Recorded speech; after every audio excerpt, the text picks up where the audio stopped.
Well, we are continuing on in Exodus 32. We had the golden calf. We had the anger of the Lord. Moses talks the Lord down, but then Moses gets angry. He breaks all 10 commandments as a symbol of the covenant being shattered. The party is stopped, and we come to the next day. So chapter 32 and verse 30, I'll go ahead and keep reading and kind of talking us through this. So the next day, Moses said to the people, "You have sinned a great sin, and now I will go up to the Lord. Perhaps I can make atonement for your sin." Atonement is the idea of covering something. So covering the sin, bringing about a new unity. Sometimes it's hyphenated at one meant. And so Moses is going to try to cover the sin so that there is reconciliation. Verse 31. So Moses returned to the Lord and said, "Alas, this people has sinned a great sin. They have made for themselves gods of gold. But now, if you will forgive their sin, but if not, please blot me out of your book that you have written." But the Lord said to Moses, "Whoever has sinned against me, I will blot out of my book. But now go, lead the people to the place about which I have spoken to you. Behold, my angel shall go before you. Nevertheless, in the day when I will visit their sin upon them." And then the Lord sent a plague on the people because they made the calf, the one that Aaron made. So what Moses is trying to do is to cover their sin with his life, or maybe even better, cover their sin with his close relationship with the Lord. And so Moses is going to be kind of a human shield, if you will. Lord, if you're going to blot them out, you got to blot me out because I'm standing with them. And he's confident the Lord will not blot him out because of the close relationship that he has with the Lord. So Moses believes he can intercede, he can kind of be a human shield, he can cover their sins with his own close relationship with the Lord. And the Lord tells Moses, nope, not going to happen. I will blot out who I want to blot out. I will punish who I want to punish. And eventually the Lord sends a plague upon them. But the Lord does say he will send his angel to guide them, to lead them up out of there. The Lord is determined to somehow find a way, it looks like, to keep his promise, the promise he made to Abraham, Isaac, and Jacob, but it's going to get more intense. And so we move into chapter 33, and the next couple paragraphs, very, very interesting. The Lord said to Moses, "Depart, go up from here, you and the people whom you have brought up out of the land of Egypt to the land of which I swore to Abraham, Isaac, and Jacob, saying, to your offspring I will give it." Notice whose people they are. Notice that Moses brought them up out. Verse 2, "I will send an angel before you, and I will drive out the Canaanites, the Amorites, the Hittites, the Perizzites, the Hivites, and the Jebusites. Go up to a land flowing with milk and honey. But I will not go up among you, lest I consume you on the way, for you are a stiff-necked people." Wow. Remember the promise to Abraham? Basically, the threefold promise was children, my presence with you, and land. And here God is saying, I'm not going with you. Go up to the land flowing with milk and honey, but I will not go up among you, lest I consume you on the way, for you are a stiff-necked people. When the people heard this disastrous word, they mourned, and no one put on his ornaments. For the Lord had said to Moses, "Say to the people of Israel, you are a stiff-necked people. If for a single moment I should go up among you, I would consume you. So now take off your ornaments that I may know what to do with you." Therefore, the people of Israel stripped themselves of their ornaments from Mount Horeb onward. So there's a couple things I want us to pick up on here. One is just the place that God is in. God has given this promise that I'm going to give you the land, I'm going to get you to the land. And at the same time, God is saying, but I know I can't go with you because I know who you are and I know who I am. And I'm holy and you're stiff-necked, and I know you're going to do something along the way, and my anger will burn against you, and I'll just wipe you out. You'll never make it. And so it's like, if God keeps the promise of being with them, they're never going to make it to the promised land. And so God said, okay, I'll send an angel to get you there, but I'm not going with you because if I go with you, we'll never get there together. You'll never make it. And so it looks like God is at this place of almost trapped in a predicament that's created by their sin, that they are so stiff-necked, so rebellious. God knows what's going to happen along the way, and they won't survive. What is God to do? And it's not really a solution for God to say, I'm not going with you, because that was part of the promise, is kind of this presence. And so God is in a really tough spot. And notice the last part of verse 5. Say to the people of Israel, you are stiff-necked people. If for a single moment I should go among you, I would consume you. So take off your ornaments, key line, that I may know what to do with you. God's still trying to figure this thing out.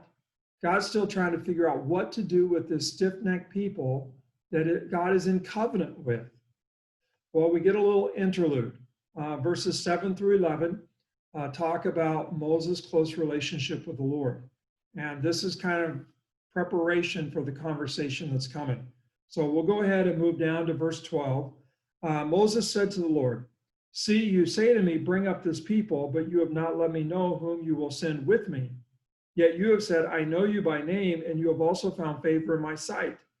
Now, therefore, if I have found favor in your sight, please show me now your ways, that I may know you in order to find favor in your sight. Consider too that this nation is your people.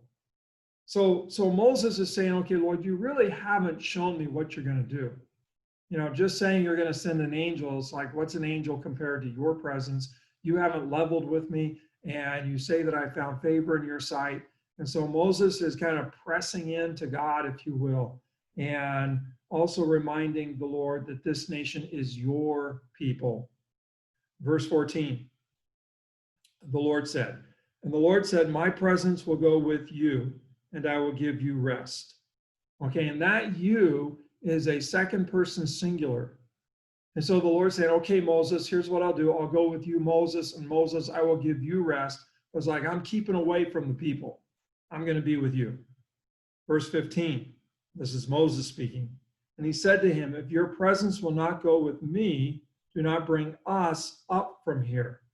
Do you see what Moses just did? He widened it back out to us. And so if your presence will not go with me, do not bring us up from here. For how shall it be known that I have found favor in your sight, I and your people? Is it not in your going with us, so that we are distinct, I and your people, from every other people on the face of the earth? And so Moses is not content to just have it, Lord, be with Moses. Moses keeps broadening it out. They're your people. You need to go with us. It's your presence in our midst that make us distinct from all the other peoples of the earth. And so now, verse 17, and the Lord said to Moses, this very thing that you have spoken, I will do. For you have found favor in my sight, and I know you by name. And so the Lord just agreed right there with Moses that, okay, Moses, I'll do what you've asked. I'll go with y'all. I'll go with you and with the children of Israel. And so, because I know you by name. And so Moses has interceded, if you will, on behalf of the people, and he has found such deep favor with God that God is saying, okay, Moses, I will do what you've asked. I will go with all of you. Verse 18, Moses said, show me your glory. Moses wants to know. I don't think he's just asking for a light show. I think, show me your glory. Please show me your glory. I think that's Moses saying, okay, I need some assurance that you're actually going to do this, that you're not going to blot us out along the way. So God is going to oblige.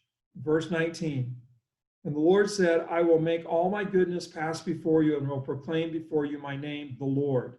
And I will be gracious to whom I will be gracious and will show mercy on whom I will show mercy. Okay, so the Lord is saying, okay, Moses, I'll pronounce my name, the Lord. And remember, whenever God speaks God's name, that's revelation. So he's showing Moses who he is. And I will have compassion on whom I will have compassion. I'll have mercy upon whom I will have mercy. In other words, Moses, I'm going to do what I'm going to do. It's going to come out of my heart. You haven't squeezed me into something. You haven't manipulated me into something. This mercy, this compassion that I'm going to show, it's coming from my own heart. God's decision. But he said, the Lord said, you cannot see my face, for man shall not see me and live. And the Lord said, behold, there is a place by me where you shall stand on the rock. And while my glory passes by, I will put you in a cleft of the rock, and I will cover you with my hand until I have passed by. Then I will take away my hand, and you shall see my back, but my face shall not be seen. So the Lord is going to allow Moses to see his goodness. He's going to allow Moses to see and to know that he's going to have compassion and have mercy. But he's also reminding Moses, I'm too much for you, Moses. You can't handle all of me. And so I'm going to put you in a cleft in the rock. I'm going to pass by. Basically, you'll see my backside. That's about as much as you can handle. Chapter 34. The Lord said to Moses, cut for yourself 2 tablets of stone like the first, and I will write on the tablets the words that were on the first tablets, which you broke. Be ready by morning and come up in the morning to Mount Sinai and present yourself there to me on the top of the mountain. No one shall come up with you, and let no one be seen throughout all the mountain. Let no flocks or herds graze opposite that mountain. So Moses cut 2 tablets of stone like the first, and he rose early in the morning and went up on Mount Sinai as the Lord had commanded him. And he took in his hand 2 tablets of stone. The Lord descended in the cloud and stood with him there and proclaimed the name of the Lord.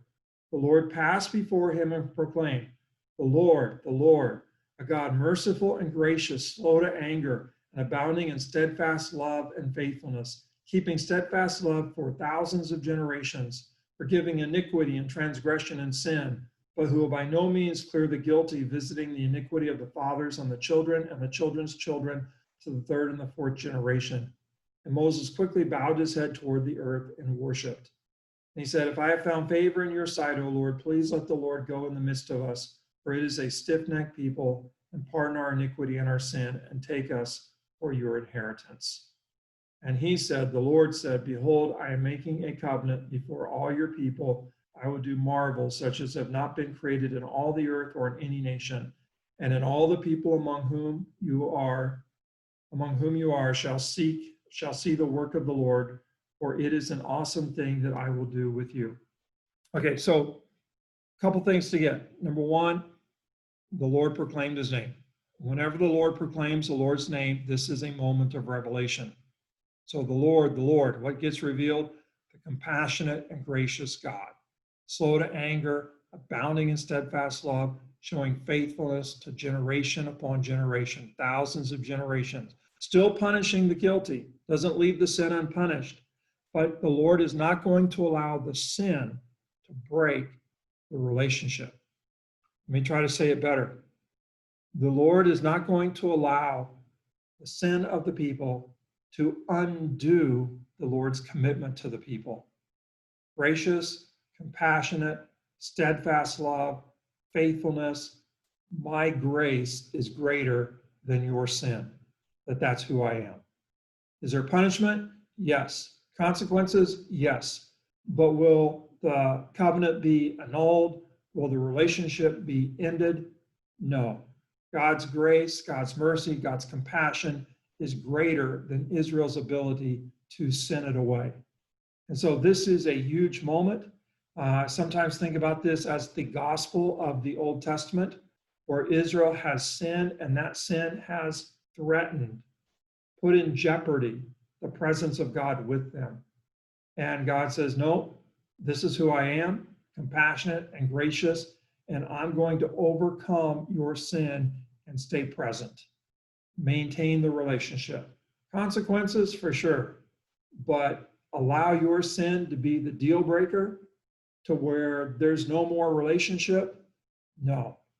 God's grace is greater than Israel's sin. And they remake the 10 commandments. The Lord reissues the 10. So still the same terms of the covenant. God's not saying, well, you broke number 2, we'll toss it out and we'll just have 9. No, same terms of exclusivity, same terms of how they are to treat each other, same terms. God remakes the covenant with them.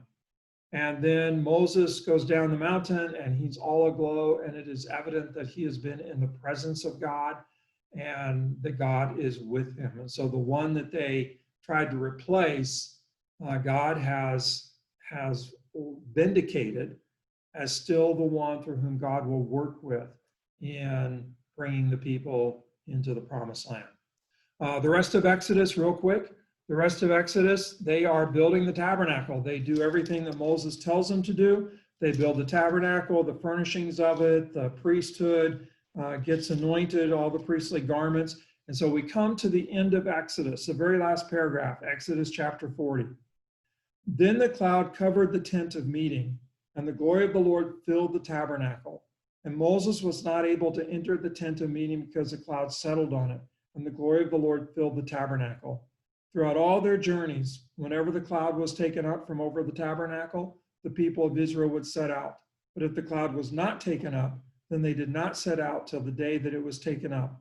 For the cloud of the Lord was on the tabernacle by day, and fire was in it by night, in the sight of all the house of Israel throughout all their journeys. That's exciting. The Lord moved in and dwelt in the midst of Israel. Israel was stiff-necked, but the Lord said, no, I got it covered. I'm the gracious and compassionate God, slow to anger, abounding in steadfast love, showing faithfulness to generations upon generations. And sin will be punished, but the sin cannot break God's commitment. God's grace, God's commitment to this people is greater than their sinfulness. So that's wonderful news. That's Exodus. Big question about the presence of God. Was he present with them in slavery? Yes. Was he present with them to liberate them? Yes. Was he present with them in the wilderness? Yes. And is he going to be present with them in spite of their sin? The compassionate and gracious God says, yes, that I will punish, but I will not let your sin break my covenant purpose for you. So hold on to that. Good stuff. And we will cut this one off. This is the end of Thursday's Zoom session, or asynchronous lecture session. And so hope you have a great weekend. Get out to church so that it is a great weekend, and rejoice in who the Lord is, the gracious and compassionate God who's slow to anger, abounding in steadfast love, showing faithfulness. So God bless. Have a great weekend and get out to church.